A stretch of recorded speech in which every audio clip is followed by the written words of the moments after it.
my hands. Okay, 3, 2, 1. Hello mga ka-Bixbas, and for today's video ay makakasama natin ang phenomenal love team mula sa bahay ni Kuya, ang Pinoy Big Brother Gen 11 Big Winner, Fiang Smith, at syempre si JM Ibarra. Hi, JM and Fiang! Hi! Hello! Pero, kamusta naman ang life after PBB? So far, masaya. Sobrang unexplainable yung saya na nafe-feel ko namin ngayon. Kasi hindi namin expected na magiging ganito yung takbo ng buhay namin after namin lumabas ng bahay ni Kuya eh.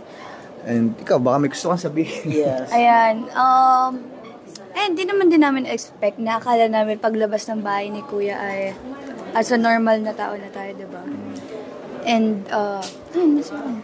Pero nung unang pumasok si Fiang, kasi sa gitna na siya ng season pumasok, ano yung unang impression mo sa kanya? Maganda, cute. Impression nga eh, di ba? Sa akin siguro, ayun, sabi ko naman sa kanya, tahimik, ganun. Akala ko nung una, tahimik lang siya, na mahihiyain.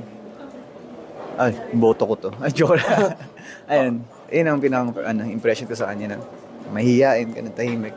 Pero nagsalita. Tapos. Ayun, iba na. Pero yun yung parang maganda din kay Fiang eh, kasi talagang nagpaka-real din siya sa bahay ni Kuya. At yun yung minahal sa kanya ng mga tao. Oo. Ikaw naman, Fiang, what's the best thing about JM? Lahat. Di ba? Lahat. As in, lahat naman. Lahat naman. Ay. Ako na to eh. Lahat naman ng pinapakita niya sa akin. Hindi lang sa akin, actually sa lahat. Lahat yun. Hindi ko na siya maisa-isa kasi sobrang dami. Pero JM, kung sakasakaling walang manliligaw si Fiang noon, darating ba sa punto na niligawan mo? Darating ba sa punto na niligawan mo siya sa loob ng bahay? Yes! Kasi parang yun ang naging hadlang eh. Ako na yung sasagot. Yes, of course. Huwag ka na mahiya. Yes, of course. Yes, ako na sasagot. Yes, of course. Yes. Yes, of course. Yes, of course. Yes. Ikaw? Ako na sasagot. Umawin siya sa akin ng paglabas ng bahay. Hindi. Cut yun. Hindi sa akin, Yes, nung nasa loob naman ako ng bahay ni Kuya. Yes, of Bagang course. focus ko ng sarili ko eh. I mean, kung ano yung goal ko. Kung ano yung gusto kong makamtan doon sa loob ng bahay ni Kuya. Siguro paglabas, gano'n. Parang paglabas, may chance ba si JM? Kasi sabi mo dun sa isang interview, parang mas focus ka ngayon sa career than love.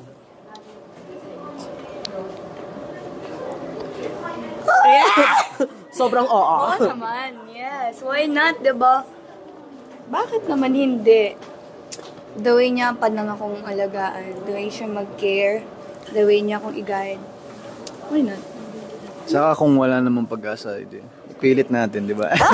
Oo, laban na ng laban. Pero alam niyo grabe yung eksena ninyo sa My Love Will Make You Disappear. Talagang, maski short lang yung scene niyo, talagang grabe yung, yung kilig yung dalawa, yung chemistry ninyo, talagang may something talaga yung magic ninyo. Kamusta yung taping, yung shooting ninyo doon? Kasi yun ang unang yung pelikula eh. Oo nga, may nawala ko ng sound.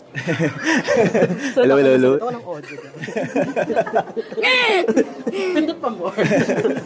Ayan, yung pinakita naman namin sa My Love Will Make You Disappear. Super natural lang. Kung ano kami, kung paano kami mag-asaran, ganun na ganun lang din naman. Kasi grabe yung titigan ninyo dun sa scene. So, pwede natin masabi kung ano yung scene na yun. Wala sobrang natural lang. Kasi sila na rin nagsabi sa amin, mga filmmakers. Sila, Ate Kim, sila na rin nag-guide sa amin na natural lang, gano'n. So parang napadaan lang kami, gano'n. Kasi natural lang. Kala nga namin, date namin yung sa may Intramuros eh. Pero napanood nyo na? Hindi pa. Naku, dapat panoorin ninyo.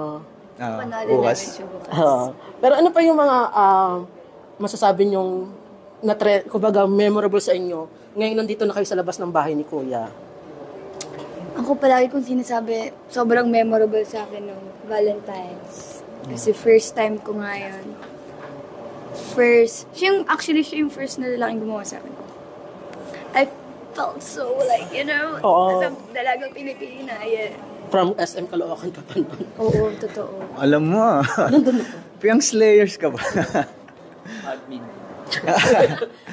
Sa akin, alam mo, makalumang tao tayo. So gusto ko yung mga traditional, cultural, lahat na. Pero ikaw, basta pag yung sa mga damit ni Fiang, ikaw ba nagsasabihan mo siya? May mga, wala naman.